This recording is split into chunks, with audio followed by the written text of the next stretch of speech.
الحمد لله نحمده ونستعينه ونستغفره ونعوذ بالله من شرور أنفسنا ومن سيئات أعمالنا من يهده الله فلا مضل له ومن يضلل فلا هادي له وأشهد أن لا إله إلا الله وحده لا شريك له وأشهد أن محمدا عبده ورسوله أما بعد فإن خير الحديث كتاب الله وخير الهدي هدي محمد صلى الله عليه وسلم وشر الأمور محدثاتها وكل محدثة بدعة وكل بدعة ضلالة وكل ضلالة في النار.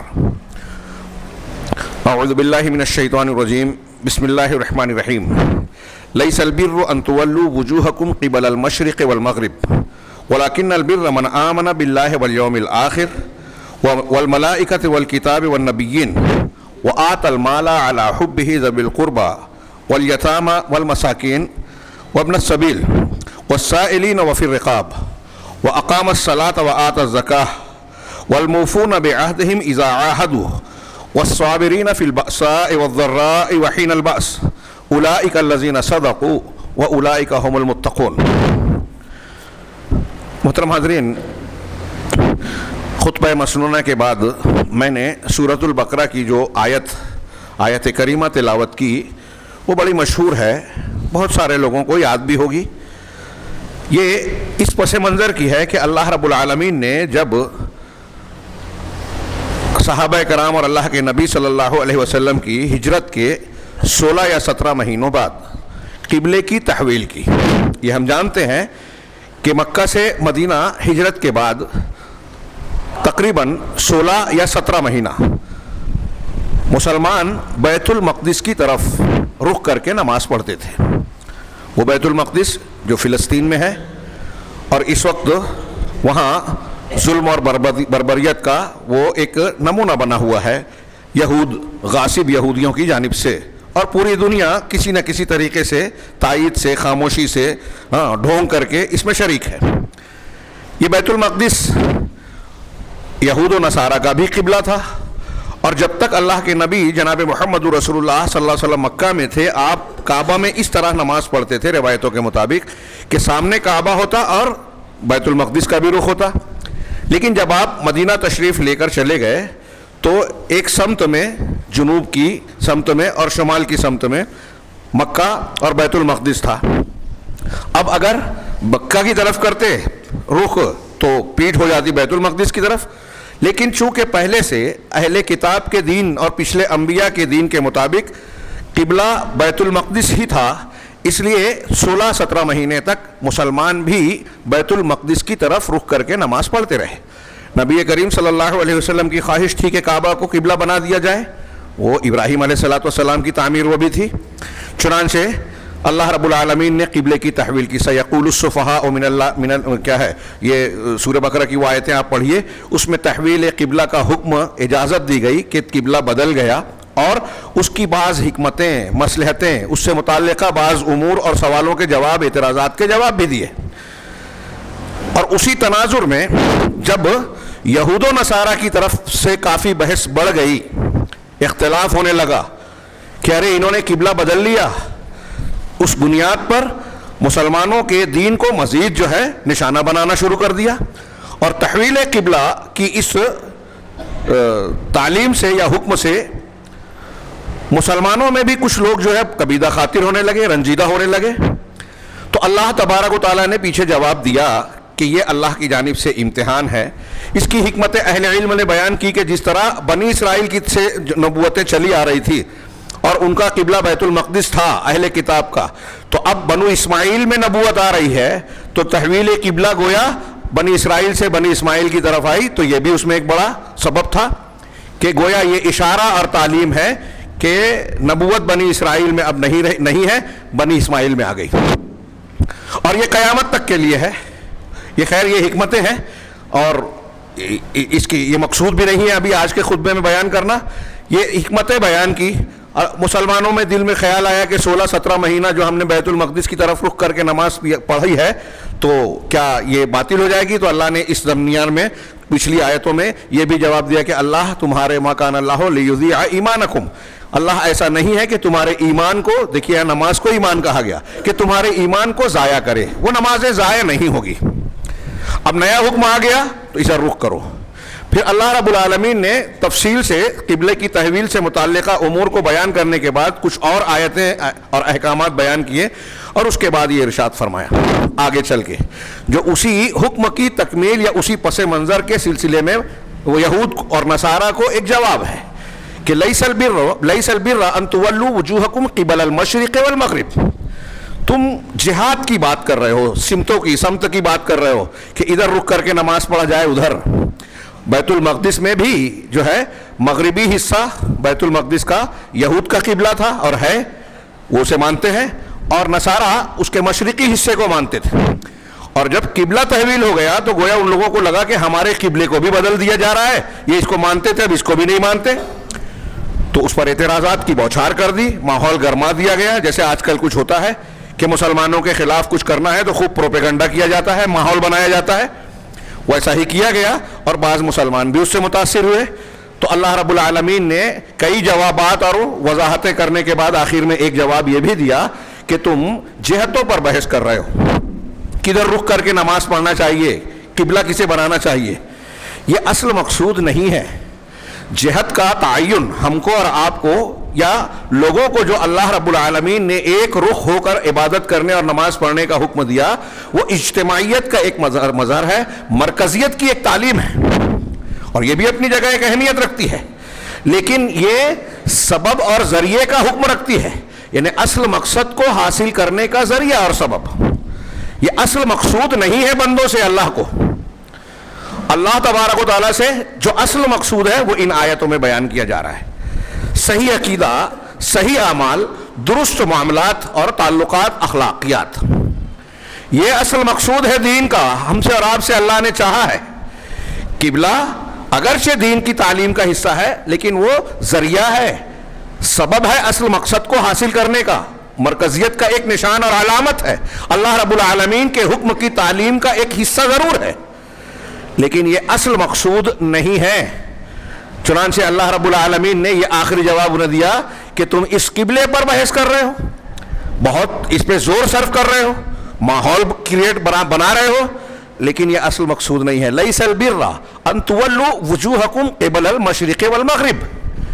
نیکی یہ نہیں ہے. البر نیکی ہم ترجمہ کرتے ہیں, لیکن یہ خیر کے مقابلے میں البر کا لفظ زیادہ جامع ہے. خیر کا بھی ترجمہ ہم بھلائی کرتے ہیں, نیکی کرتے ہیں.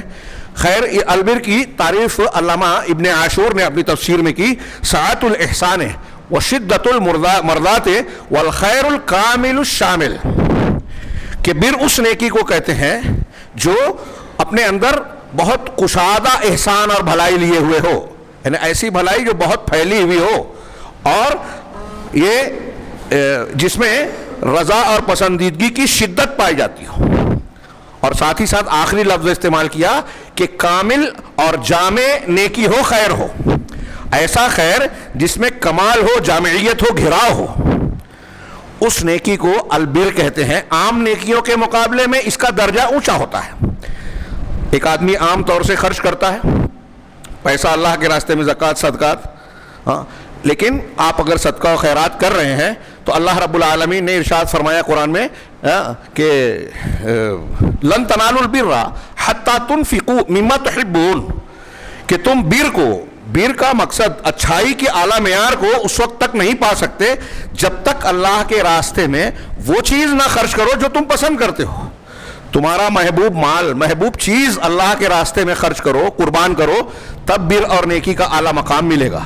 تو اس سے پتہ چلا کہ خرچ کرنا تو نیکیاں ہیں. اگر ایک آدمی ہلکی پھلکی چیز بھی اللہ کے راستے میں دے رہا ہے تو وہ بھی اجر و ثواب کا باعث ہے, لیکن اپنی پسندیدہ چیز, بڑی چیز اور خرچ کے جو اعلیٰ مقامات ہیں, اعلیٰ پہلو ہیں, اس اعتبار سے خرچ کرتا ہے تو اس نیکی میں اعلیٰ درجے کا ہو جائے گا, اس کو البر کہتے ہیں. تو اللہ نے یہاں فرمایا لیس البر, نیکی اور اچھائی صرف یہ نہیں ہے ان تولوا قبل المشرق والمغرب, کہ تم مشرق اور مغرب کی طرف رخ کرو. کعبہ کی طرف یا قبلے کی طرف رخ کر کے نماز پڑھنا دین کا ایک حصہ ہے, حکم ہے, اس کی اپنی اہمیت ضرور ہے, لیکن یہ اصل مقصود نہیں ہے. یہی وجہ ہے کہ ہم دیکھتے ہیں کہ جب انسان سفر میں ہو یا کسی ایسی حالت میں ہو کہ قبلہ رخ نہیں ہو سکتا یا اسے پتہ نہیں ہے, قبلہ بھول گیا, معلوم نہیں ہو رہا ہے کہ قبلہ کون سا ہے, رات کا ٹائم ہے, سفر میں ہیں آپ کو پتہ نہیں چل رہا ہے کہ کعبہ ادھر ہے کہ ادھر ہے یا کس طرف ہے, تو آپ اندازہ لگا کے نماز پڑھ لیں. سواری پہ آپ سوار ہیں, وہاں اس پہ سنن و نوافل سواری پہ, جب گھوڑا اونٹ ہوتا تھا تو شریعت کی اجازت تھی کہ اگر سواری پر آپ سوار ہیں تو ایسی صورت میں سنت یا نفل نماز جو ہے آپ سواری پر بھی پڑھ سکتے ہیں. آپ نے قبلہ رخ چل رہا ہے, آپ کا اونٹ یا گھوڑا یا آپ کی سواری, آج ریل اور بس لے لیجئے, آپ نے نیت مان لی نماز کے لیے, قبلہ رخ ہے, لیکن آپ نماز کے دوران وہ سواری آپ مڑ جاتی ہے, قبلے سے ہٹ جاتی ہے, تو اس کی اجازت دی شریعت نے, کیونکہ قبلہ اگرچہ شریعت کا ایک حکم ہے, اصل مقصود نہیں ہے, یہ ایک جہت ہے, یہ مقصد کو حاصل کرنے کا ذریعہ ہے. تو اللہ نے فرمایا کہ مشرق اور مغرب کی طرف تم رخ کرو, قبلہ رخ ہو جاؤ, یہ اصل مقصود, اور یہی صرف اچھائی نہیں ہے. اچھائی کیا ہے جو آگے اللہ نے بیان کیا, تو گویا اس میں طنز ہے, تعریض ہے یہود و نصارہ پر, جو قبلے کی تحویل کو بہت بڑا مسئلہ بنا کر مسلمانوں کے خلاف ایک پروپیگنڈا کر رہے تھے, ماحول بنا رہے تھے. تو ان سے کہا کہ یہ تم جو بحث کر رہے ہو, مجادلہ کر رہے ہو اور نقاش اس میں لگے ہوئے ہو, تو ایسا لگتا ہے کہ تمہارے اس سے کہ یہی اصل مقصد ہے زندگی کا. یہ تو اصل مقصد کا ذریعہ ہے, مقصد آگے بیان کیا جا رہا ہے. اس میں یہود و نصارہ پر بھی تعریض ہے, اور آگے کچھ چیزیں جو بیان کی گئی ہے, نیکی کیا ہے, بھلائی کیا ہے, اللہ رب العالمین کا دنیا میں پیدا کرنے کا اور ہم سے آپ سے مطلوب و مقصود کیا ہے, یہ جو بیان کیا گیا, اس سے دنیا کے ہر مشرک کا, ہر کافر کا رد ہوتا ہے. جو لوگ اچھائیوں کے نام پر بھی کچھ نیکیاں تو کرتے ہیں, لیکن اصل نیکی جو اللہ کے یہاں پسندیدہ ہے, اللہ جو چاہتا ہے, وہ نہیں کرتے. اب یہ غیر مسلموں کی بات ہم کر رہے ہیں کہ اہل کتاب مشرکین کا اس میں رد ہو رہا ہے, اور ان کے نقطۂ نظر, ان کے سوچ اور خیالات. دنیا میں جتنے بھی مذہب کے لوگ ہیں, جب مذہبی بات کرتے ہیں تو وہ یہی شو کرتے ہیں, دکھاوا کرتے ہیں کہ وہ اچھا کام کر رہے ہیں, اچھائی کا مظاہرہ کر رہے ہیں, ہمارا دین دھرم اچھا سے اچھی تعلیم دیتا ہے. سب لوگ یہی مظاہرہ کرتے ہیں, لیکن اچھائی کے نام پر کچھ چیزوں کو اختیار کر کے بظاہر وہ ایسی چیزیں بھی عقیدے اور عمل میں اختیار کیے ہوئے ہوتے ہیں جو اللہ کے یہاں اچھائی نہیں ہے, اور انسان کے لیے بھی اچھائی نہیں ہے. اس کے نتائج بھی برے ہوتے ہیں, سماج اور فرد پر اس کے برے اثرات مرتب ہوتے ہیں. بہت اہم بات کہہ رہا ہوں, اور خطبہ جمعہ کا وقت بہت مختصر ہوتا ہے, اس بات کی بڑی تفصیل کی ضرورت ہے کہ اگر آپ دیکھیں دوسرے مذاہب, اور دوسرے مذاہب کے ساتھ میں آج یہ بھی کہنا چاہتا ہوں کہ مسلمانوں میں بہت سے مسلمان ایسے ہیں جو شریعت اسلامیہ کا نام تو لیتے ہیں, کام بھی کرنے کا مظاہرہ کرتے ہیں, دعوت و تبلیغ کر رہے ہیں, بظاہر اسلام پسندی کا مظاہرہ کر رہے ہیں, اسلامی حکومت قائم کرنے کی بات کرتے ہیں, فضائل کو پھیلانے کی کوشش کرتے ہیں, لیکن اسلام کی اصل تعلیم اور مقصود کو نظر انداز کر دیتے ہیں. دعوت کی بنیاد دعوت دے رہے ہیں, دعوت اسلام کی دعوت, لیکن دعوت کی جو بنیاد ہے, جو تمام انبیاء نے سب سے پہلے دعوت دی, جو قرآن دیتا ہے کہ توحید کو پھیلایا جائے, توحید کی تعلیم دی جائے اور شرک سے منع کیا جائے, اسی کو گول کر دیتے ہیں. جب آپ اس بنیاد کو چھوڑ دیے تو آپ کی دعوت کی کوئی بنیاد ہی نہیں رہی. آپ نماز کے, روزے کے, سونے کے, اٹھنے کے, کھانے کے, راستے کے کتنے بھی آداب بتائیں, کتنے بھی دین کے بظاہر کام کریں, اچھائی کے کام کریں, توحید اگر نہیں ہے سب بیکار ہے. شرک اگر آپ کے عقیدے میں, عمل میں آ گیا, سارے اعمال برباد. قرآن کہتا ہے, بار بار یہ باتیں آپ سنتے رہتے ہیں. اب جب کوئی معاملہ ہوتا ہے تو ہمارے نوجوان, ہمارے اسلام پسندی کا مظاہرہ کرنے والے تحریکی حضرات, فلاں حضرات, ڈھما حضرات خوب بحث کرتے ہیں ایسی چیزوں پر جو اصل مقصود نہیں ہے. ہمارے نوجوان بعض, یہ تو میں ان کی بات کر رہا ہوں جو بھٹکے ہوئے ہیں, منہج ہی جن کا غلط ہے. صحیح منہج والوں میں بھی ہم آج دیکھ رہے ہیں کہ بہت سارے ایسے امور پر وہ اپنی طاقت لگاتے ہیں, زور صرف کرتے ہیں, جو لا یعنی ہے, بے فائدہ ہے, یا اگر فائدہ ہے تو کم ہے, اس کے مقابلے میں جو بہت اہم ہے, بہت ضروری ہے, اس سے چھوڑ دیتے ہیں. اب دین کی بھی دعوت اور تعلیم ہوتی ہے, تو میں نے سنا ہمارے یہاں بھی کچھ لوگ جو قرآن حدیث کی جماعت کے ذمہ دار بنے بیٹھے ہیں, وہ یہ کہتے ہیں کہ ارے پروگرام تو ہو رہا ہے لیکن شرک اور بدعت پہ کچھ نہ بولا جائے. کل میں نے درس میں بھی اس کا ذکر کیا مالیگاؤں میں. شرک اور بدعت پہ کچھ نہ بولا جائے, اس کا رد نہ کیا جائے. کیا قرآن میں ایسا ہے کہ شرک کا ذکر نہیں کیا گیا, رد نہیں کیا گیا؟ کیا اللہ کے نبی صلی اللہ علیہ وسلم, صحابہ کرام, تابعین, تبع تابعین, محدثین, ان میں سے کوئی بھی ایسا ہے, ایک نام بتائیے جو یہ کہتا ہو کہ رد نہ کیا جائے باطل کا؟ اللہ کے رسول نے بتایا کہ 73 فرقے میں ایک نجات پائے گا, تو 72 کو بتانا پڑے گا کہ نہیں کہ جو جاہل ہے وہ گمراہی میں پڑتا رہے؟ کیا یہ دعوت و تبلیغ کا حصہ نہیں ہے؟ تحلیہ ہے, تخلیہ نہیں ہے؟ اللہ کے نبی جناب محمد رسول اللہ صلی اللہ علیہ وسلم نے شرکیات کا, خرافات کا رد نہیں کیا, اصلاح نہیں کی. اگر شرک, کفر اور خرافات کی آپ اصلاح نہیں کرو گے تو آپ کتنا بھی سر پیٹ لیں, مسلمانوں کی اصلاح نہیں ہوگی. اللہ رب العالمین کی رحمت, حفاظت اور مدد اور اس کے وعدے نہیں آئیں گے. جیسے فلسطین میں بم برس رہا ہے, ہاں, زمین تنگ کی جا رہی ہے, بوڑھے بچے جوان سب کو نشانہ بنایا جا رہا ہے, اور آج وہاں ہو رہا ہے, اس سے پہلے کل کہیں اور ہوا. ہمارے ملک کی کسی ریاست میں ہلہ بولا گیا, پوری ریاست جل گئی, بہت دنوں تک جلتی رہی, گجرات. اور کہیں اس ملک میں, کہیں اس ملک میں. ابھی کیا کچھ چل رہا ہے, ہاں, لوگ ہمارے پاس آگے سوال کرتے ہیں, مندر کا افتتاح ہو رہا ہے, ہم کیا کریں؟ صبر کریں, دعا کریں, بد دعا کریں. ہاں, اگر آپ کچھ کرنے گئے تو فائدہ کچھ نہیں ہوگا, نقصان ضرور ہوگا.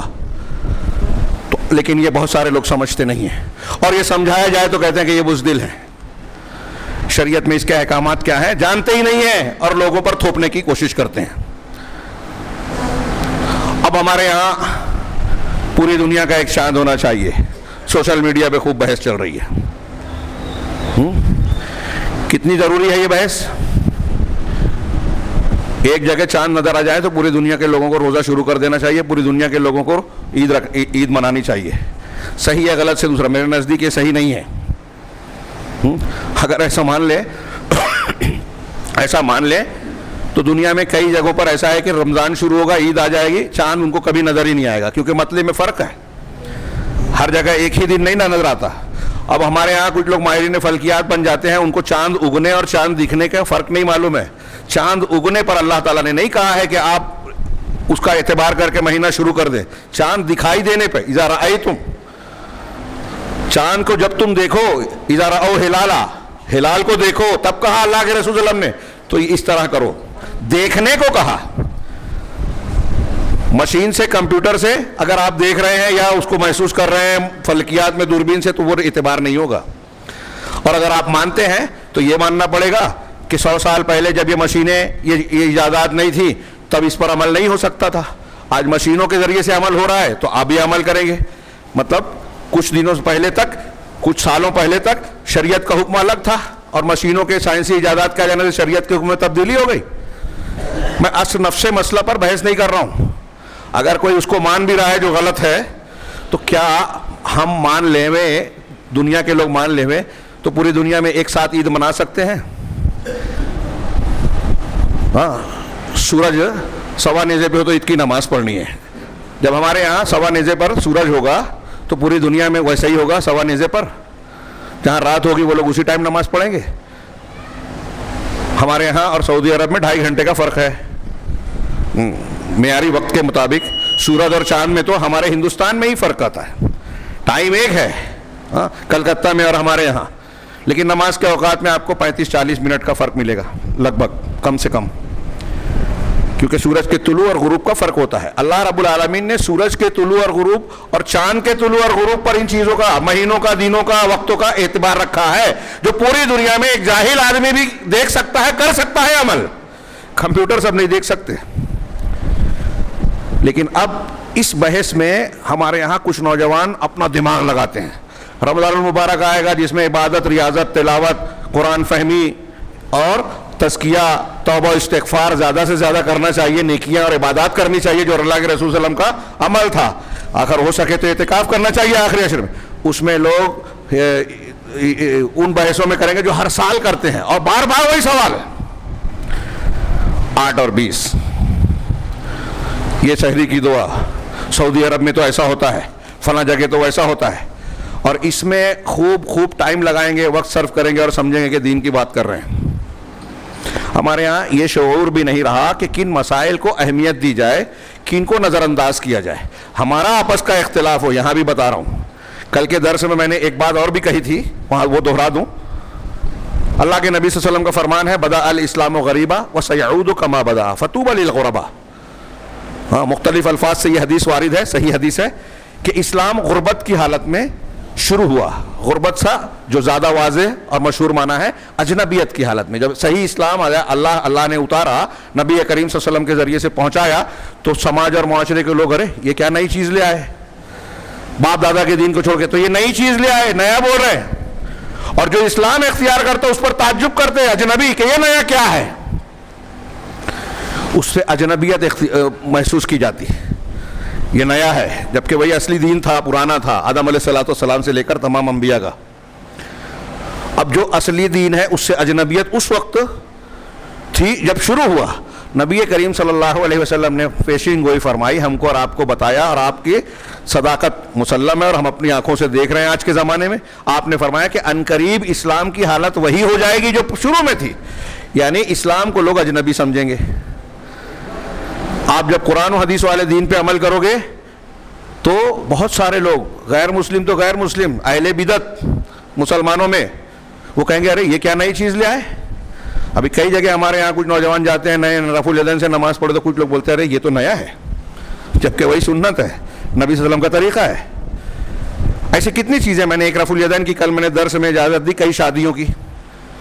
سب کو معلوم ہے مسلمانوں میں کہ قرآن حدیث میں تعدد ازدواج کی اجازت ہے, حکم آرڈر نہیں ہے, اختیار ہے آپ کو, اور انصاف کی شرط کے ساتھ کہ اگر آپ انصاف کر سکتے ہو تو 2 کرو, 3 کرو, 4 کرو, اور خطرہ ہے, خوف ہے کہ انصاف نہیں کر سکتے تو پھر ایک ہی پر اکتفا کرو.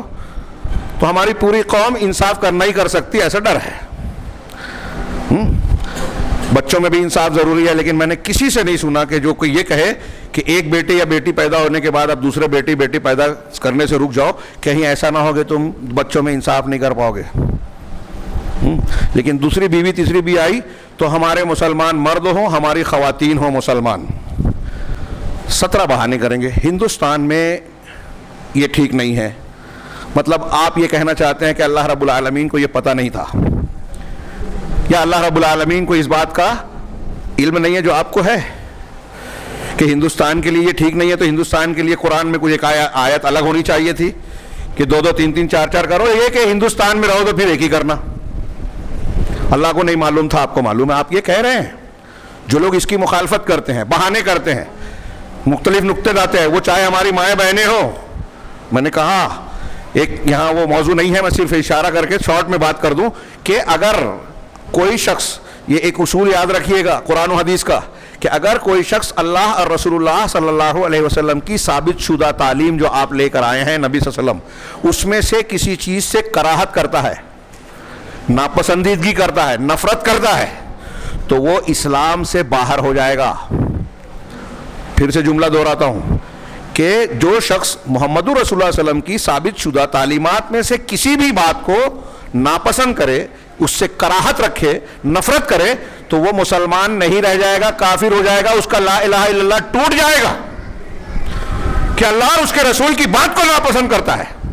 اس پر کئی دلیلیں ہیں. سورہ محمد کی مشہور آیت ہے نواقض ایمان میں, اہل علم نے بیان کیا کہ ذالک بانہم کرہوا ما انزل اللہ, یہ اس وجہ سے ہے کہ جو اللہ نے اتارا ہے اس کو یہ لوگ ناپسند کرتے ہیں. فاحبط اعمالہم, تو اللہ نے اس کے اعمال کو برباد کر دیا. یعنی اگر آپ, ہم یا کوئی بھی مسلمان کہلانے والا قرآن و حدیث سے ثابت شدہ کسی بات کو بولتا ہے کہ یہ میری سمجھ میں نہیں آتی, مجھے اچھی نہیں لگتی, وہ کافر ہو جائے گا. اس کے سارے عمل, نیکی, نماز, روزہ, حج, زکوٰۃ سب برباد ہو جائے گا. مائیں بہنیں بھی خیال کریں, ہماری سمجھ میں ایک بات نہیں آتی, لیکن ہم کو جب یہ پتہ چل جائے کہ اللہ اور رسول اللہ صلی اللہ علیہ وسلم نے اس کا حکم دیا ہے, اجازت دی ہے, تو اس پر زبان اعتراض نہیں کھلنا چاہیے کسی مومن بندے کی. سر بھی جھکنا چاہیے, دل بھی باندھنا چاہیے.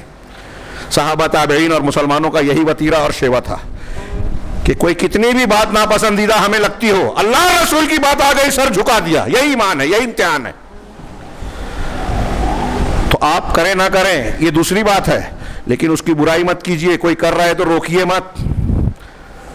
ہاں خطرہ ہے, امکان ہے کہ آپ کے لیے ٹھیک نہیں ہے, تو اس کو واضح کر دیں کہ آپ کو ایسا ایسا کرنا ہوگا, لیکن اس طرح سے بیان کرنا، یہ جو قرآن حدیث ہے، قرآن حدیث کی تعلیم ہے نا، اب بتائیے کہ یہ ایک سے زیادہ شادی کرنے والا یہ کی اجازت ہم مسلمانوں میں ہی اجنبی ہے کہ نہیں ہے؟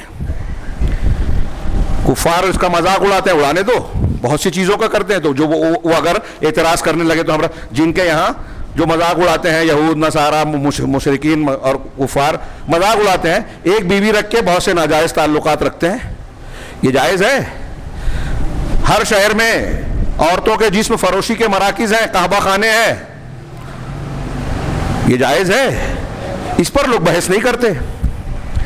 ایک سے زیادہ شادی پر ہندوستان میں ایک بیوی کو لا کے کئی بھائی رکھتے ہیں، لڑکیوں کو بیچا جا رہا ہے، آج بھی ان کو حقوق میسر نہیں ہے، اور ایسی بہت سی چیزیں۔ وہاں ان کو عورتوں پر ظلم نظر نہیں آتا، یہاں تو ایک تعدد ازدواج کے ساتھ انصاف کو شرط رکھا گیا ہے، اور یہ بہت سارے سماجی، معاشی، خاندانی مسائل کا حل ہے۔ اگر یہ ہمارے سماج میں رواج پا جائے نا تو زنا کم ہو جائیں گے، بیوہ اور مطلقہ عورتیں جو ہیں ان کو سہارا مل جائے گا، ان کے بچوں کو سرپرستی مل جائے گی۔ اس کے اتنے فائدے ہیں، مجھ جیسا کمیل آدمی اگر چاہے تو میں منبر رسول پر علی وجہ البصیرہ کہہ رہا ہوں کہ ایک سے زیادہ شادی کے فائدوں پر موٹی کتاب لکھ سکتے ہیں، اتنے فائدے ہیں۔ لیکن وہ فائدے آپ کو جو اللہ رسول جانتے ہیں، اگر نہ بھی معلوم ہو فائدے، تو ایک مومن یہ عقیدہ رکھتا ہے کہ اللہ کا حکم ہے، رسول کی اجازت ہے۔ رسول اللہ صلی اللہ علیہ وسلم نے خود کئی بیویاں کی، ہمارے لیے 4 کیا، آپ کو 4 سے زیادہ کی اجازت تھی، اس کی حکمتیں ہیں، اور آپ نے کیا۔ تو جو رسول اللہ صلی اللہ علیہ وسلم نے کیا، آپ ہماری مائیں بہنیں بولیں گے کہ غلط کیا، وہ الگ بات تھی بولتے ہیں۔ تو آپ ہمارے لیے اس معاملے میں نمونہ نہیں ہے کیا؟ صحابہ کرام میں سے کتنے صحابہ ہیں جنہوں نے ایک سے زیادہ شادیاں کی؟ انبیاء کرام میں سے اکثر کا تذکرہ آپ پڑھیں گے تو ایک سے زیادہ، حضرت ابراہیم علیہ السلام کی 2، کچھ لوگ کہتے ہیں 3، حضرت یعقوب علیہ السلام کی کئی بیویاں، حضرت داؤد اور سلیمان علیہ السلام کی 90 اور 99 کی تعداد تک ملتی ہے۔ غلط تھے کیا؟ بات طویل ہو گئی مثالوں میں، پوری آیت باقی ہے، یہ آیت خود کئی ہفتہ خطبہ دیا جائے تو بھی پوری اس کے تقاضے نہیں پورے ہوں گے، اتنی حکمتیں، ہدایات اور باریکیاں ہیں اس میں۔ میں عرض کر رہا تھا کہ جیسے ہمارے یہاں ایک تو لایانی بحثیں لوگ کرتے ہیں، ایسی چیزوں میں اپنا وقت، اپنی صلاحیت لگاتے ہیں جو قرآن و حدیث کا یا دین کا مقصود اصلی نہیں ہے، ضمنی ہے، واسطے کی بات ہے، اور جو اصلی چیز ہے جس کو ترجیح دینا چاہیے اس کو چھوڑ دیتے ہیں۔ میں ایک اور مثال دوں جس میں غیر تو غیر، جو بدعتی ہیں وہ تو بدعت اختیار کر کے ہی مسلمانوں میں اختلاف اور فرقہ بندی پیدا کرتے ہیں، بدعت سے پھر فرقہ بندی آتی ہے۔ ہمارے اہل الحدیث میں جو قرآن و حدیث میں جو صحیح منہج کے حامل ہیں، بلا شبہ روئے زمین پر قرآن حدیث سے زیادہ، اہل الحدیث کے علاوہ کوئی قرآن حدیث سے زیادہ قریب نہیں ہے، سب سے قریب ہے۔ لیکن ہمارے ہاں اکثر و بیشتر معاشروں میں دیکھا جائے تو اب اہل الحدیث کے درمیان بھی اسلام کے کئی احکامات اجنبی بن گئے ہیں۔ ہمارے ہاں چھوٹے چھوٹے مسائل پہ، چھوٹا کوئی مسئلہ شریعت کا چھوٹا نہیں ہے، میں عقیدے اور جو بنیادی مسائل ہیں بڑے فائدے والے ہیں ان کے مقابلے میں کہہ رہا ہوں کہ یہ جیسے میں نے چاند والی بات کہی، ابھی ہمارے ہاں کچھ لوگ بحث کرتے ہیں رکوع کے بعد نیت باندھنا کہ نہیں باندھنا، شیخ ابن باز کا فتویٰ ہے، علامہ البانی اس کو رد کرتے ہیں، اور اس میں بھی راجح یہی ہے، صحیح یہی ہے کہ نہ باندھا جائے۔ ہاں، اس کی کسی موقع پر تفصیلی گفتگو کریں گے، لیکن اس میں ہمارے یہاں بحث ہوتی ہے۔ ہندوستان میں ایک جگہ میں نے سنا کہ اس مسئلے پر ایک مسجد میں کچھ نوجوانوں نے بحث شروع کی، عمل کیا، کچھ لوگوں نے مخالفت کی، رد کیا، اور اس میں بات اتنی بڑی کہ جھگڑے تک نوبت آ گئی، اور جو لوگ عمل کرنے والے تھے، رکوع کے بعد نیت باندھتے تھے، انہوں نے مسجد چھوڑ دی۔ اس مسئلے کی وجہ سے مسجد چھوڑ دی۔ اسلام اجنبی ہے کہ نہیں ہے؟ غور کیجئے، وہ مسئلہ کتنا اہم ہے، ہاں کتنی اہمیت کا عامل ہے، اور مسجد سے جڑنا، اجتماعیت اختیار کرنا، مرکزیت، جماعت سے جڑ کے رہنا، یہ کتنا اہم ہے۔ ہاں، ہم لوگ بہت مرتبہ سن چکے ہیں، حضرت ابن مسعود رضی اللہ تعالیٰ عنہ اس بات کے قائل تھے کہ سنت یہ ہے کہ حاجی کو مینا میں 2 رکعت پڑھنا ہے، قصر کرنی ہے، ظہر اثر۔ حضرت عثمان غنی رضی اللہ تعالیٰ عنہ کے دور میں انہوں نے کہا کہ میں 4 پڑھوں گا اس لیے کہ میں مکہ کا مقیم سمجھتا ہوں۔ حضرت عبداللہ بن مسعود نے ان سے بحث کی کہ نہیں، سنت یہی ہے کہ 2 پڑھی جائے، یہاں قصر کیا جائے۔ ہو گئی دونوں میں گفتگو، اس کے بعد حضرت عثمان غنی رضی اللہ تعالیٰ نے نماز پڑھائی، حضرت عبداللہ بن مسعود نے ان کے پیچھے 4 رکعت پڑھی، کہا کہ سنت 2 ہے لیکن ان کے پیچھے 4 پڑھی۔ حضرت عثمان 4 کے قائل تھے، یہ ان کا اجتہاد تھا، ان کی سمجھ تھی، اس لیے وہ قابل ملامت نہیں ہے, ہم ان کو برا نہیں کہتے, لیکن سنت دو ہی تھی جو حضرت عبداللہ بن مسعود نے عمل کیا, جو کہا, لیکن عمل جب کیا تو امیر المومنین کے پیچھے 4 پڑی. نماز کے بعد کچھ لوگوں نے سوال کیا, ہمارے جیسے لوگوں نے, کہ آپ تو 2 بولتے تھے 4 کیوں پڑھ لی؟ تو کہا آپ نے الاختلاف وفی بعض روایت الخلاف شر, کہ اختلاف شر ہے. ہم اور آپ ہوتے تو کیا کرتے؟ چیخ پکار چلا پکار, اور حضرت عثمان غنی کو چھوڑ کر سب کو بولتے. ہمارے یہاں کسی کی غلطی معلوم پڑ جاتی ہے تو وہ جس کی غلطی ہے اس کو جا کے اصلاح نہیں کرتے, واٹس ایپ پہ ڈالیں گے, برائیاں کرتے پھریں گے, اس کو بلاؤ مت, جس سے نفرت ہے اس کو بلاؤ مت, اس سے دین کا کام بھی کرنے سے روک دیتے ہیں, اس کو درس مت دینے دو, تقریر مت کرنے دو, ہاں جماعت اور دین سے باہر کر دو. یہ اسلام اجنبی ہوا کہ نہیں ہوا؟ حضرت عبداللہ ابن مسعود صحیح تھے یا ہم بہت اچھے ہیں؟ ان سے اچھے ہیں کیا؟ وہ دین سمجھتے تھے, وہ یہ جانتے تھے کہ یہ سنت ضرور ہے, میں ابھی بھی مانتا ہوں کہ 2 رکعت پڑھنا سنت ہے, لیکن اگر میں امام سے الگ ہو کے 2 رکعت پڑھوں گا تو جماعت کو توڑنے والا بن جاؤں گا, اختلاف پیدا کرنے والا بن جاؤں گا, اور یہ سنت سے مقابلے میں یہ فرض ہے, یہ زیادہ اہم ہے. ہم سنتوں کے چکر میں فرض چھوڑ رہے ہیں, اسلام اجنبی ہو گیا. وہاں بھی ہم مسلمانوں کو یہ قرآن کی آیت ہدایت دے رہی ہے کہ ہماری نگاہ بڑی نیکی پر ہونی چاہیے, مقصود اصلی پر ہونا چاہیے. اگر ضمنی طور سے ہمارے درمیان کوئی اختلاف پیدا ہو گیا تو اللہ واسطے اگر ہم اللہ پر آخرت پر ایمان رکھتے ہیں تو یہ بات مانیں گے, ورنہ کوئی فرق نہیں پڑتا. تقریر کرتے رہو, بولتے رہو. ہاں بہت سے لوگ آگے فلسفے جھاڑتے ہیں, آج سب بہت جانکار ہو گئے. ممبر پہ چونکہ حکم ہے اس لیے خاموش رہتے ہیں سب لوگ, ممبر کے بعد جو ہے علماء کو لوگ بتاتے ہیں کہ ہاں یہ بولنا چاہیے, ایسا بولنا چاہیے, یہ بھی کر لو وہ بھی بول دو. میں طنز نہیں کر رہا ہوں, میں یہ کہہ رہا ہوں کہ معلومات بہت ہے اور واقعی ہے, لیکن عمل, شعور, ادراک, اگر معاملات پیش آ رہے ہیں تو کہاں کس عمل کو ترجیح دی جائے, کس کو اہمیت دی جائے, کس کو پیچھے کیا جائے, یہ شعور اچھوں کو نہیں ہے. عوام کی بات چھوڑیے, خواص اور علماء میں نہیں ہے, جماعتوں کے ذمہ داروں میں نہیں ہے کہ کون سا کام مسلمانوں کے لیے زیادہ فائدہ مند ہے, اس پر طاقت لگائی جائے, اس پر محنت کی جائے. دعوت و تبلیغ نہیں, ارے یہ کوئی کام ہے کیا, مولوی کرتے ہیں ان کا نام نہیں ہوگا. اگر دعوت و تبلیغ کام نہیں ہے, درس قرآن, اصلاح, لوگوں کا عقیدہ سدھارنا, شرک اور بدعت کے تعلق سے دروس دینا یہ کام نہیں ہے, تو آپ یہ کہنا چاہتے ہیں کہ انبیاء کرام نے کوئی کام ہی نہیں کیا؟ کتنے نبیوں نے کتنے ہاسپٹل بنائے, کتنے نبیوں نے کتنی مسجد تعمیر کروائی, صحابہ نے کتنی مسجد ہاسپٹل بنائے, تابعین نے, طب تابعین نے, امام بخاری, امام حنیفہ, امام شافعی, امام مالک نے کتنے ہاسپٹل بنائے, تو آپ کے حساب سے انہوں نے کام ہی نہیں کیا. یہ بھی جہالت ہے کہ جو اصل کام ہے اس کا شعور نہیں. بہت سے لوگ ایسے ہیں کہ جو اصل چیز ہے اس پر محنت نہیں کرتے, دوسری چیزوں پر محنت صرف کرتے ہیں. یہ ہم اپنے گھر میں اپنی شخصیت سے متعلق لے کر باہر تک, جماعت کے اجتماعی معاملات تک, ہر جگہ دیکھ سکتے ہیں. اگر میں یہ صرف پرابلمز بتاؤں کہ ہمارے ہاں کیا کیا ہے تو اسی میں وقت ویسے ہی زیادہ ہو رہا ہے, چلا جائے گا, آیت رہ جائے گی جو بیان کرنا ہے. یہ پس منظر رکھیے اور یہ سوچئے کہ آج ہم اور آپ بہت اپنے آپ کو شعور والا, علم والا سمجھتے ہیں. ہمیں دین سیکھنے کی, سمجھنے کی, تربیت کی کتنی ضرورت ہے. اور اگر ہم نے تربیت حاصل نہیں کی, ہم نے دین کو صحیح نہیں سیکھا, یہ نہیں معلوم کیا کہ کون سی چیز زیادہ اہم ہے, کس پر فوکس کرنا چاہیے, کس کو چھوڑ دینا چاہیے وقت پڑھنے پر, جب ہم کو نہیں یہ شعور ہے تو ہمارے بچوں اور اگلی نسل کو ہم کیسے بتا پائیں گے؟ ایک چیز جو آپ کے پاس ہے ہی نہیں وہ آپ اپنے بیٹے کو دیں گے؟ آپ غلط سلط اگر کر رہے ہیں تو آپ کا بیٹا اور آپ کا پوتا کہے گا میرے دادا بہت جانتے تھے, وہ جو کرتے تھے وہی صحیح تھا. آپ کی تقلید کرے گا اندھا بن کے. آج کل سارے مقلدین, مشرکین, بدعتی, ان کی بڑی دلیل یہی ہوتی ہے, ہمیشہ سے یہی ہے مشرکین کی, باپ دادا کو جو کرتے دیکھا وہی کریں گے.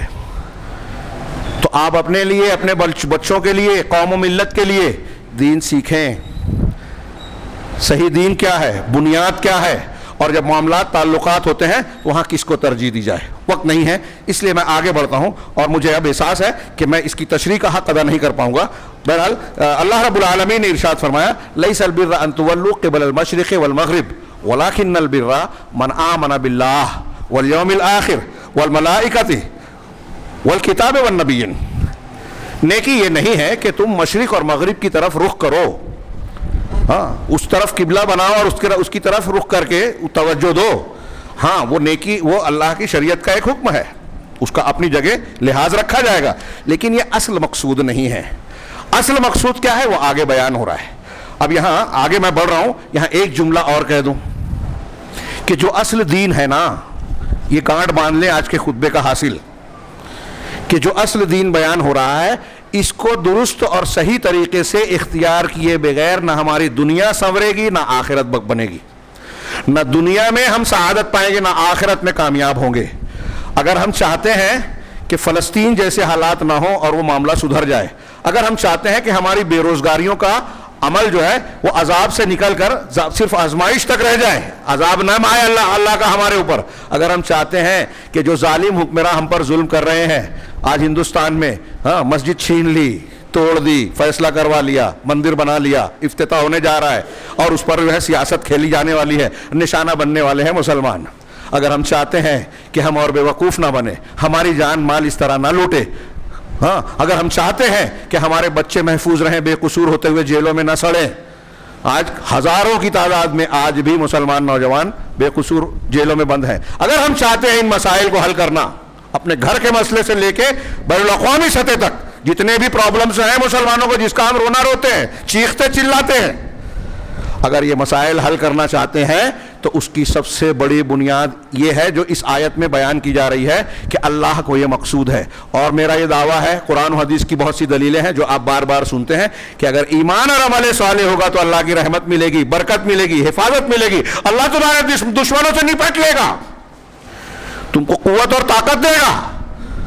کوئی ایسے چھیڑ چھاڑ کے تم کو یوں ہی برباد اور تباہ کرے, استعمال کرے, نہیں ہوگا. لیکن ہم نے یہ مانا نہیں. آج مسلمانوں کو ہوتا ہے ہم ایجیٹیشن کر رہے ہیں جو قرآن و حدیث میں نہیں ہے, مظاہرے کر رہے ہیں. ہمارا تحریکی نوجوان اسلام پسندی کا مظاہرہ کرتے ہوئے بولتا ہے کہ مولوی لوگ توحید توحید توحید کرتے ہیں, مولوی لوگ تو نماز روزہ طہارت کے مسائل میں پھنسے ہوئے ہیں. دین اصلی ہم بتا رہے ہیں مسٹر لوگ, ہاں یہود و نصارہ کی یونیورسٹیوں میں پڑھ کر وہ دین سمجھیں, تو وہ کیا بتاتے ہیں کہ ہم کو جو خبروں کا علم ہے وہ علماء کو نہیں معلوم. ہاں علماء اس کو جانتے نہیں ہیں, وہ کیا جانیں گے, طہارت کے مسائل بیان کریں. یا معتزلہ بھی بولتے تھے, آج کے بھی بولتے ہیں, اور ہمارے بہت سارے لوگ اس سے سمجھتے ہیں کہ ایسا ہی ہے. ہرگز نہیں. دنیا داری کو بھی سب سے زیادہ سمجھنے والا وہ آدمی ہوتا ہے جو قرآن و حدیث کو سب سے زیادہ سمجھتا ہے. یہ میں ہوائی بات نہیں کہہ رہا ہوں. نبی کریم صلی اللہ علیہ وسلم سے ذہین آدمی دنیاوی اعتبار سے بھی کوئی گزرا ہے؟ اللہ کے نبی صلی اللہ علیہ وسلم کی جو سیاست تھی, حضرت ابوبکر صدیق اور عمر فاروق کی جو سیاست تھی خلافت میں, کیا اس سے اچھا سیاستداں دنیا میں کوئی پیدا ہوا ہے اور ہو سکتا ہے؟ نہیں ہو سکتا. تو انہوں نے کس پر عمل کیا تھا؟ قرآن و حدیث پر. اللہ کے نبی صلی اللہ علیہ وسلم نے قرآن و حدیث کے ذریعے سے جو دعوت و تبلیغ کا کام کیا, 23 سال میں دنیا کا سب سے برا معاشرہ سب سے اچھا سماج بن گیا. یہ تاریخ میں ہے, موجود ہے, ہم مانتے ہیں, دیکھتے ہیں, پڑھتے ہیں, واضح ہے. اور یہ غیر مسلموں نے بھی تسلیم کیا کہ پوری تاریخ میں ایسا کوئی نمونہ نہیں ہے. یہ معجزہ ہے محمد رسول اللہ صلی اللہ علیہ وسلم کی شخصیت اور تعلیم کا, کہ 23 سال کی چھوٹی مدت میں پوری دنیا, پورے عرب کے حالت بدل دی. جو ہر طرح کا جرم کرتے تھے عقیدے اور عمل کے, شرکیات بھی تھی اور ظلم اور بداخلاقیاں بھی تھی, سب سدھر گیا 23 سال میں. اب اس سے اچھا کوئی نمونہ ہم کو ملے گا؟ وہ چیز جو قرآن میں ہے, وہ چیز جو حدیث میں, علماء وہی جانتے ہیں, وہی پڑھتے ہیں, اور اسی کی روشنی میں حالات کا تجزیہ کرتے ہیں, اور سمجھتے ہیں کہ اگر ایک رافضی صحابہ کرام کو گالی دیتا ہے تو وہ ہم سے اور آپ سے اتحاد و اتفاق کی بات کر رہا ہے, تو دھوکہ دے رہا ہے, تقیہ کر رہا ہے. یہ علماء سمجھتے ہیں, جو قرآن حدیث جانتے ہیں, اصلی تاریخ جانتے ہیں, جو عقیدے کی اہمیت جانتے ہیں.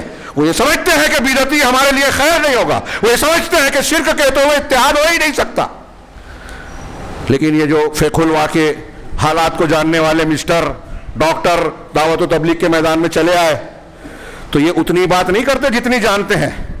جو نہیں جانتے وہ بھی بات کرتے ہیں, اور جو ان سے متاثر ہے وہ ان کے پیچھے اندھے ہو کے بھاگتے ہیں.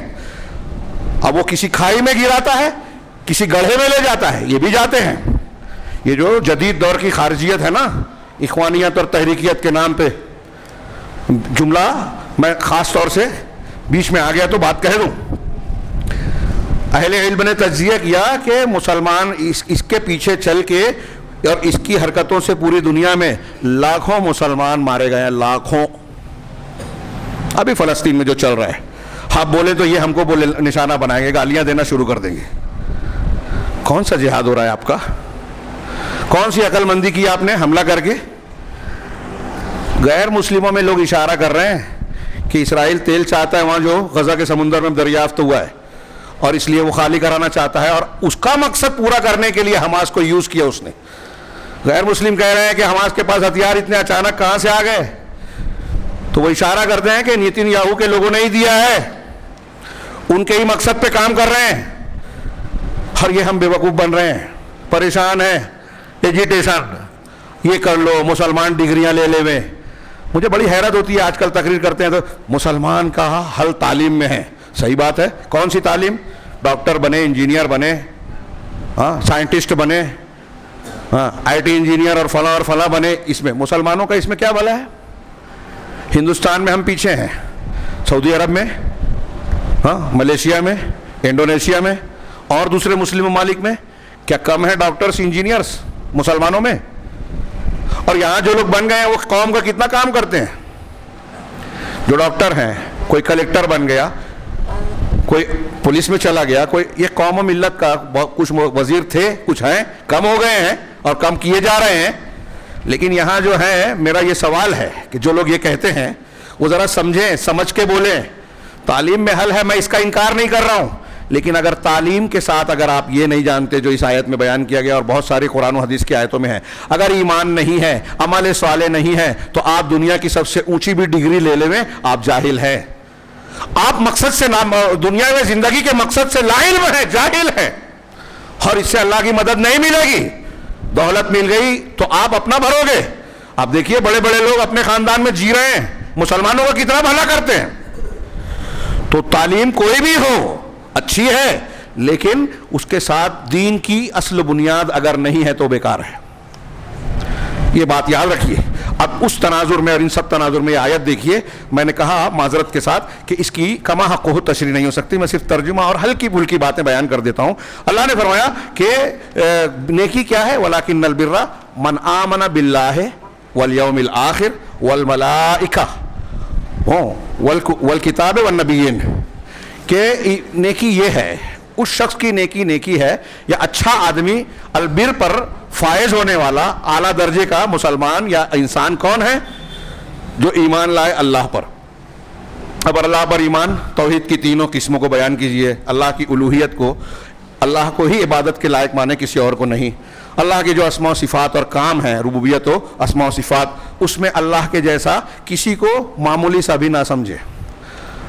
اب آپ ایجیٹیشن نکال رہے ہیں، ہمارے مسلمانوں میں لوگ احتجاج کر رہے ہیں، مسجد مندر کے بارے میں مظلومیت کا مظاہرہ کر رہے ہیں، اور نہ جانے کیا کیا کر رہے ہیں، لیکن شرک بھی کر رہے ہیں۔ اللہ پر ایمان رہ گیا؟ جو شرک اکبر کر رہا ہے، مزاروں پہ جا کے منہ ماتھا ٹیکتا ہے، پیر صاحب کو چومتا ہے اور ان کے آگے سجدہ کر رہا ہے، آج کلپس آ رہی ہیں، قبروں کا طواف کر رہا ہے، غیر اللہ کے نام کی نظر و نیاز کرتا ہے، دنیا کی بحث کر رہا ہے، میں رد کر رہا ہوں، مجھ کو گالیاں دیں گے۔ صوفی ہے تو پیر صاحب کو وہ درجہ دے رہا ہے جو رسول اور بعض مرتبہ اللہ کا ہے۔ بزرگان دین میں کسی کے بارے میں کہہ رہا ہے کہ وہ مردوں کو زندہ کر دیتے ہیں، وہ جس کو چاہے جنت میں لے کے چلے جائیں گے، اللہ تعالیٰ نہیں جائے گا تو یہ گھسیٹ کے لے جائیں گے۔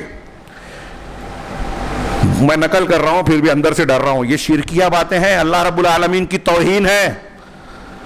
جو اللہ کا کام ہے، اللہ کی خصوصیات ہیں، اللہ کا اختیار ہے۔ قرآن حدیث پڑھیے، کتنا صاف صاف موجود ہے اس میں دلیلیں کہ ان میں نبی کریم صلی اللہ علیہ وسلم، فرشتوں کو، انبیاء کو، بلکہ خاتم النبیین کو بھی دخل اور حصے داری نہیں حاصل ہے۔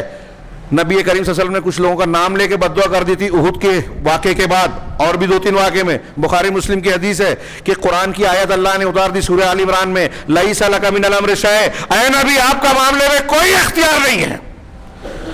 میں اکثر بچوں کو پڑھاتا ہوں یہ سبق جب، تو کہتا ہوں کہ توحید کی انتہائی شاندار، جاندار، زبردست دلیل ہے۔ خاتم النبیین، سید المرسلین، رحمت للعالمین، شفیع المذنبین یوم القیامہ علیہ الصلوۃ والسلام، کیا مقام ہے، آپ کو کیا کیا خصوصیت حاصل ہے، اللہ تعالیٰ کہہ رہا ہے آپ کو خطاب کر کے ڈائریکٹ، اور قرآن میں ہے، کوئی ادھر ادھر نہیں۔ یہ بھی پڑھتے ہیں قرآن، مزار پرست، پتہ نہیں ہے اس آیت کو کیوں نہیں مانتے، اور بہت ساری آیتیں۔ اللہ تعالیٰ کہہ رہا ہے کہ اللہ کا جو حق ہے، کسی کو توفیق دینا، عذاب دینا، توبہ کی توفیق دینا، یہ اللہ نبی آپ کا کام نہیں ہے۔ آپ نے کہہ دیا تھا کیف یفلح قوم شجوا نبیہم، وہ قوم کیسے فلاح پائے گی جنہوں نے اپنے نبی کو زخمی کر دیا؟ احد میں آپ کو زخمی کیا تھا، ہاں آپ کے جو ہے سر اور چہروں پر جو ہے زخم آیا، گھٹنے پھوٹ گئے، تفصیل آپ جانتے ہیں. آپ کے جملے سے یہ نکل، آپ کے زبان سے نکلا کہ وہ قوم کیسے فلاح پائے گی جنہوں نے اپنے نبی کو زخمی کر دیا. اللہ نے کہا لیس لک من الامر شیء او یتوب علیہم او یعذبہم فانہم ظالمون. پڑھیے قرآن. یہ اللہ کا اختیار ہے کہ چاہے تو ان کو توبہ کی توفیق دے، اسلام قبول کرے اور ان کو اللہ قبول کر لے، اور چاہے تو ان کو عذاب دے، انہوں نے ظلم کیا ہے. نبی کا حق نہیں ہے کہ جو کام اللہ کا ہے اس میں اللہ کے رسول کچھ دخل دے. اور دیکھیے جن لوگوں کے لیے آپ نے کہا تھا اس میں ابو بکر، اس میں اکرمہ بن ابو جہل تھے احد میں جو سامنے سے آئے تھے، حضرت خالد بن ولید رضی اللہ تعالیٰ عنہ تھے، اس وقت کافر تھے، ہاں پیچھے سے انہوں نے ہی حملہ کیا تھا گھاٹی سے. ہاں اس میں حضرت ابو سفیان رضی اللہ تعالیٰ عنہ تھے، ہاں اور کئی صحابہ، حارث ابن ہشام جن کا نام لے کے آپ نے بددعا دی جو ابو جہل کا بھائی تھا، بعد میں مسلمان ہوئے تو انتہائی زبردست مسلمان ہوئے. ایک ایک کا واقعہ بیان کروں تو بہت، ان کی شہادت، ان کے واقعات، قربانیاں. حضرت خالد بن ولید کو آپ جانتے ہیں، اکرمہ بن ابو جہل، حارث ابن ہشام، یہ ابو جہل کے مسلمان ہو گئے. فتح مکہ کے حضرت بکر صدیق کے زمانے میں جب لوگ مرتد ہونے لگے تو مکہ کے لوگوں کو کھڑے ہو کر انہوں نے تقریر کی. ابو جہل کے بھائی نے، جو اس وقت کافر تھے اور اللہ کے رسول نے ان کا نام لے کے بعد میں بددعا دی تھی، تو انہوں نے کہا کہ اے مکہ والو، تم ایسے مت بن جاؤ کہ اسلام لانے میں سب سے پیچھے رہو اور مرتد ہونے میں سب سے آگے بڑھ جاؤ. ان کی اس بات کی وجہ سے تاریخ وضاں لکھتے ہیں کہ مکہ والے ڈٹے رہے، انہوں نے ارتداد اختیار نہیں کیا، اسلام پر ڈٹے رہے، جمے رہے. تو اللہ کے نبی صلی اللہ علیہ وسلم کو کہا گیا، اب یہ تو جو کفار تھے، اپنے چچا کے بارے میں انتقال کے بعد دعا مانگنی چاہیے. اللہ نے منع کر دیا کہ نبی کے لیے اور مومنوں کے لیے جائز نہیں ہے کہ اپنے مشرکین کے لیے استغفار کریں. ما کان للنبی والذین آمنوا یستغفروا للمشرکین ولو کانوا اولی قربی، چاہے وہ قریبی رشتہ دار ہی کیوں نہ ہو، من بعد ما تبین لهم انہم اصحاب الجحیم، یہ ظاہر اور واضح ہو جانے کے بعد کہ وہ جہنمی ہیں. نبی صلی اللہ علیہ وسلم پڑھیں قرآن، ہمارے یہ بھائی پڑھے جو بزرگوں کے سہارے سوچتے ہیں کہ ہم شرک کریں، بدعت کریں، حرام کھائیں، حلال کھائیں، کسی کا حق مار لیں میں، یہ ہم کو جنت میں لے کے چلے جائیں گے اس لیے کہ ان کے سلسلے پر ہم نے بیعت کر لی. اللہ کے نبی صلی اللہ علیہ وسلم پر ایمان رکھنے والے صحابہ سے آپ نے کہا، اپنی بیٹی سے کہا، اپنی پھوپھی سے کہا کہ دنیا میں جو چاہتی ہے مانگ لو، اللہ کے سامنے کام نہیں آؤں گا. یہ حدیث وہ بھی پڑھتے ہیں لیکن مانتے نہیں ہیں. اللہ کے رسول صلی اللہ علیہ وسلم سے کہا گیا انک لا تہدی من احببت. ابو طالب کے بارے میں ہی یہ بھی آیت بھی کہتے ہیں نازل ہوئی کہ آپ جس کو پسند کرتے ہیں، دنیاوی رشتے کے اعتبار سے محبت ہے، دینی اعتبار سے نہیں، تو محبت ہے، آپ اسے ہدایت نہیں دے سکتے. ولیکن اللہ یہدی من یشاء، اللہ جسے چاہے ہدایت دیتا ہے، دے سکتا ہے. اب کسی بریلوی سے، قبر پرست سے یہ کہیے کہ اللہ تعالیٰ اللہ کے رسول سے کہہ رہا ہے کہ آپ جسے چاہیں ہدایت نہیں دے سکتے، تو کیا یہ رسول کی شان میں گستاخی ہے؟ ہم اس پر ایمان لائیں تو کہ رسول مختار کل نہیں ہے، جو چاہیں وہ نہیں کر سکتے. قرآن کہہ رہا ہے، ہم نہیں کہہ رہے ہیں. تو قرآن کو ادھر ادھر گھمائیں گے، اس کا معنی مفہوم بدلیں گے، لیکن اپنے آپ کی اصلاح نہیں کریں گے. جب ایسا ہم عقیدہ خراب اختیار کر رہے ہیں، اللہ پر ایمان نہیں رکھتے جیسا رکھنا چاہیے، اللہ کے جیسا کوئی رسول کو بنا رہا ہے، کوئی اہل بیت کے کسی لوگوں کو بنا رہا ہے، کوئی بزرگان دین کو بنا رہا ہے، تو پھر وہ اصل نیکی کہاں کر رہا ہے؟ اب آپ جھنڈا لگانے میں، بدعتی تہوار منانے میں طاقت لگاتے ہو، عید میلاد النبی، شب برات، فلاں فلاں، لیکن جو اصل دین ہے اس کو سیکھنے کے لیے ٹائم نہیں ہے. اور علماء نے بھی منع کیا ہے کہ ارے اہل الحدیث سے بات نہیں کرنا، قرآن حدیث ترجمے سے پڑھنا نہیں، ورنہ گمراہ ہو جاؤ گے. قرآن حدیث پڑھ کے گمراہ ہو جاؤ گے، یہ بولتے ہیں اور مانتے ہیں ہمارے جاہل لوگ. اللہ تعالیٰ نے جس کو ہدایت کے لیے اتارا، آپ بولتے ہیں کہ گمراہ ہو جاؤ گے پڑھ کے. ہاں، اس کو اس کے طریقے سے پڑھنا چاہیے. کچھ لوگ اپنے طور سے پڑھنے لگتے ہیں تو پڑھ کے بھی گمراہ ہوتے ہیں، یہ بات صحیح ہے، اس کے اصول آداب ہیں اور خود قرآن و حدیث نے بیان کیے ہیں. آج بہت سارے دانشور، ڈاکٹر سید قطب، ڈاکٹر اسرار، یہ اصول ضابطے نہیں جانتے، فقہی اصول نہیں جانتے، قرآن فہمی کے اصول نہیں جانتے، لہذا اچھی باتیں تو کرتے ہیں لیکن بہت بڑی بڑی ٹھوکریں بھی کھاتے ہیں. اور جب ان کو لوگ پسند کرنے لگتے ہیں تو ان کی اچھی باتوں کے ساتھ ان کی غلط باتوں کو بھی صحیح سمجھ کر قبول کر لیتے ہیں، گمراہی آتی ہے. تو یہ قرآن کی ہدایت سامنے رکھیں گے تو ان سب لغزشوں سے ٹھوکروں سے ہم اور آپ محفوظ رہیں گے. تو سب سے پہلے نیکی یہ پہلے 4 چیزیں بیان کی, اس میں سے ایک ایک چیز ایسی ہے کہ کئی ہفتہ اس پر خطبہ دیا جا سکتا ہے اور پڑھنا سیکھنا چاہیے. میں بتا رہا ہوں ابھی جمعہ میں آپ حضرات اتنی بڑی تعداد میں ہیں, ابھی عصر کے بعد پروگرام ہوگا. ہاں 2-3 ہفتوں سے لا الہ الا اللہ کی شرطیں چل رہی ہیں, 2-3 شرطیں باقی ہے جو آج انشاءاللہ ہوگی, لیکن ہمارے یہاں تعداد کم ہوگی. لوگ سمجھتے ہیں اس کی کیا ضرورت ہے, لا الہ الا اللہ کہہ کے ہم مسلمان ہوئے. لا الہ الا اللہ کہنے کی بہت فضیلت ہے, 7 آسمان 7 زمین ان کی آبادیوں سے زیادہ وزندار ہے. ایک پڑھنے میں یہ سب ہو اور ایک پڑھنے میں لا الہ الا اللہ, تو لا الہ الا اللہ بھاری. لیکن کس کا لا الہ الا اللہ اسی کو فائدہ دے گا جس جو لا الہ الا اللہ کی شرطوں کو جانتا اور مانتا ہے. اب ہمارے ہاں مسلمانوں, ابھی پوچھئے, میں نے کہا کئی مرتبہ کہ دوسروں کو چھوڑیے, ہمارے ہاں ہندوستان میں بہت سارے اہل الحدیث سے پوچھئے تو وہ شرطیں نہیں بتا پائیں گے. تو آپ لا الہ الا اللہ کیسے جانتے ہیں, کیسے مانتے ہیں؟ سیکھنا پڑے گا میرے بھائیوں, سیکھیے. اب یہ جو کہا کہ اصل نیکی یہ ہے اللہ پر ایمان لانا, تو اب جب لا الہ الا اللہ ہی آپ نہیں سمجھ رہے تو آپ اللہ پر ایمان کہاں لائے؟ اب جب اصلی ایمان نہیں ہے تو آپ چاند کی بحث کرو, 8 اور 20 کی بحث کرو, ہاں تہجد پڑھو, بدعتی تہوار اور بدعتی عبادات کرو, پیر صاحب کے ہاتھ پر بیعت کر کے کچھ بھی کر لو, آپ کا ایمان ہی نہیں رہا. ہاں یہ میں بہت ذمہ داری سے کہہ رہا ہوں. تو جو شخص ایمان لائے اللہ پر, اصل نیکی کیا ہے کہ جو وہ شخص اصل نیک وہ انسان ہے جو اللہ پر ایمان لائے, آخرت پر ایمان لائے. مرنے سے لے کے جنت جہنم میں جانے تک جو تفصیلات قرآن حدیث میں بیان کی گئی ہے, قبر کی, میدان محشر کی, پھر اس میں پول صراط, حوض کوثر, وزن کا اعمال کا وزن اور شفاعت وغیرہ کی جو قرآن حدیث میں تفصیل ہے, وہ ساری چیزیں, پھر اس کے بعد وزن ہونے کے بعد پول صراط سے گزر کے جنت اور جہنم میں جانا, یہ سب آخرت پر ایمان میں داخل ہے. اور جنت اور جہنم میں جو تفصیلات قرآن حدیث میں بیان کی وہ بھی شامل ہے. تو جو آخرت پر ایمان لائے, والیوم الآخر کیا ہے, والملائکہ, اور فرشتوں پر جو ایمان لائے. یہ یہود و نصارہ کا رد ہے. قبلے پر آپ بحث کر رہے ہو اور آپ بولتے ہو کہ جبریل علیہ السلام ہم پر عذاب لاتے تھے, ہمارے دشمن ہیں. فرشتوں پر ایمان میں ان کے یہاں کھوٹ تھا, غلطیاں تھی. آخرت میں بھی ان کے یہاں کھوٹ تھا, کچھ الگ الگ باتیں کرتے تھے. اللہ پر ایمان میں بھی, ہاں یہود نے عزیر کو اللہ کا بیٹا اور نصارہ نے حضرت عیسیٰ کو اللہ کا بیٹا کہا. یہود و نصارہ دونوں نے اپنے علماء اور احبار کو رب بنا رکھا تھا کہ قرآن حدیث سے ان کی اللہ کی کتاب جو تھی انجیل توریت, اس کی بجائے جو مولوی صاحب بول رہے ہیں ان کی مان رہے ہیں. یہ ان کی گمراہی تھی, فرقے بن گئے, نئی عقیدے.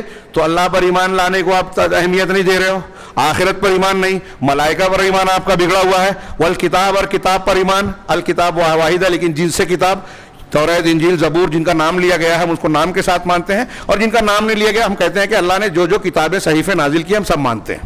یہ ایمان بالکتب ہے. تو اب یہود توریت کو تو توریت تک تو مانتے ہیں, انجیل کو بھی نہیں مانتے تھے اور قرآن کو بھی, تو کتاب پر ایمان نہیں ہوا. اسی طرح نصارہ انجیل کو بھی مانتے ہیں لیکن قرآن کو نہیں مانتے. مشرکین ان ساری کتابوں کو نہیں مانتے. ہمارے بہت سے مسلمان بھی قرآن حدیث کو نہیں مان رہے ہیں, کہتے ہیں مانتے ہیں لیکن قرآن حدیث میں جو ہے کہتے ہیں کہ وہ ہمارے امام صاحب کو زیادہ سمجھتا ہے. پیر صاحب کے ہاتھ پر بیعت کر لی تو وہ بولتے ہیں کہ جو اللہ نے قرآن میں کہا, جو رسول نے حدیث میں کہا وہ چھوڑ دو, جو ہم بولتے ہیں وہ مانو, اور یہ مان رہے ہیں. تو قرآن حدیث کو کون مان رہا ہے؟ تو اصل نیکی یہ ہے کتاب پر ایمان. ہاں یہ میں نے اشارے میں بہت مختصر بات کہی. والکتاب والنبیین, اور نبیوں پر ایمان. تمام انبیاء کو سچا برحق اور سچا نبی مانا جائے, جن کا ذکر نام کے ساتھ ہے یا بغیر نام کے ہے. جن کا نام نہیں ہے ہم ان کو نام کے ساتھ نہیں کہتے, جیسے آج کل کچھ لوگ کہتے ہیں کہ زرتشت ہے, پنڈت رام جی ہیں, یہ بھی نبی ہوں گے.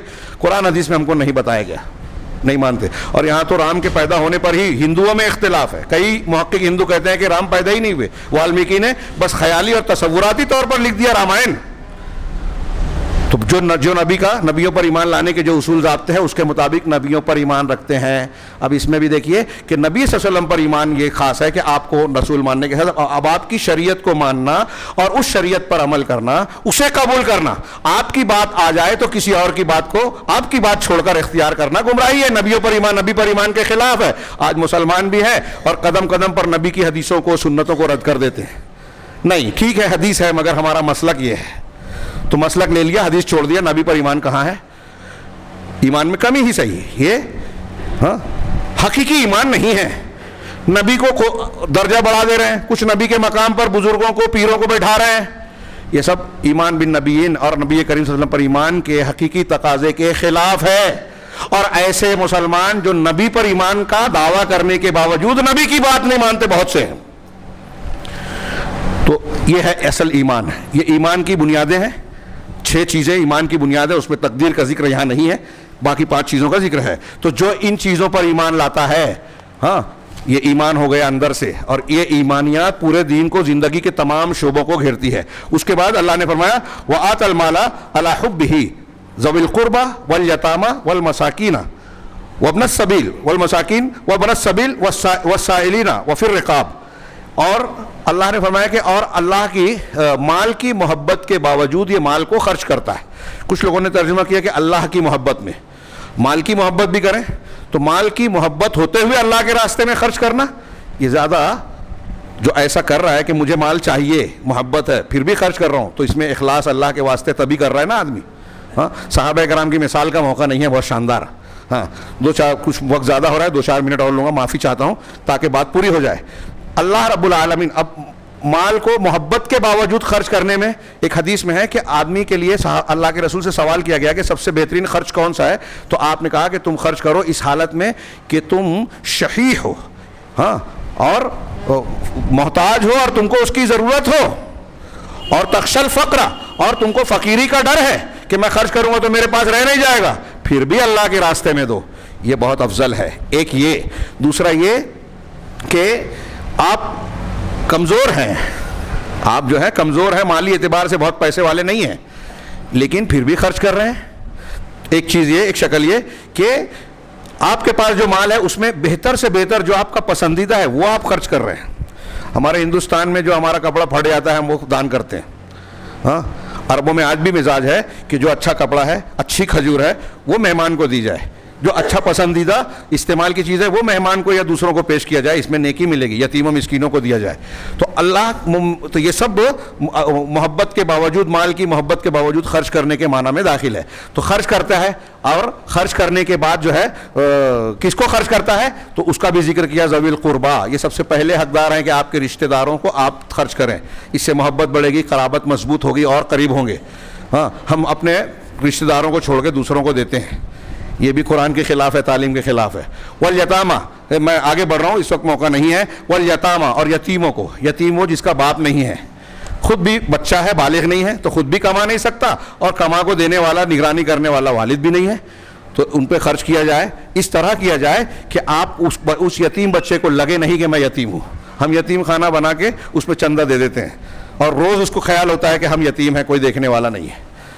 صحابہ کرام گھر میں لاتے تھے یتیموں کو, اور اپنے سگے بیٹوں سے زیادہ ان کا خیال کرتے تھے, اس لیے کہ اللہ کے رسول نے کہا تھا کہ میں اور یتیم کی کفالت کرنے والا جنت میں اس طرح ہوں گے. 2 انگلیوں سے نشان اشارہ کیا. تو کہتے تھے کہ یہ اللہ اور اس کے رسول کا حکم ہے, اس لیے ان سے زیادہ اچھا سلوک کیا جائے. ہم اپنا دامن جا رہے ہیں, وہ یتیم ہے لیکن بڑا شریر ہے, چھوڑو اس کو. اپنے آپ کو تسلی دے لیا کہ ہم یتیم کے لیے کر نہیں رہے ہیں تو غلط نہیں کر رہے ہیں. آپ کا بچہ شریر ہو جائے گا تو آپ یہی سچ چاہیں گے کہ دوسرے لوگ اس کو دودکار دے رہے ہیں. بچے تو بچے ہیں, آپ کا کام ہے اس کو درست کرنا.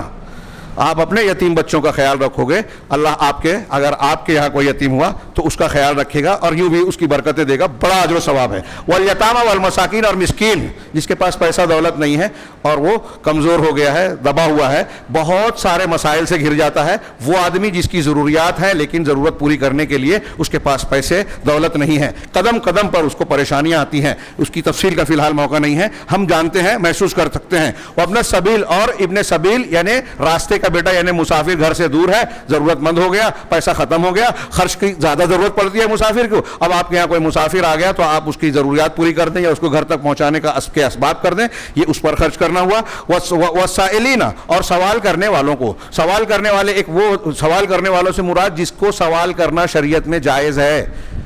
ہاں, یہ کس پہ سوال کرنے والے جو قرآن حدیث میں ہے کہ ضرورت مند کو سوال کرنے. اگر ایک آدمی کا بھرا ہے اور وہ سوال کر رہا ہے تو اس کو دینے کا حکم شریعت میں نہیں ہے.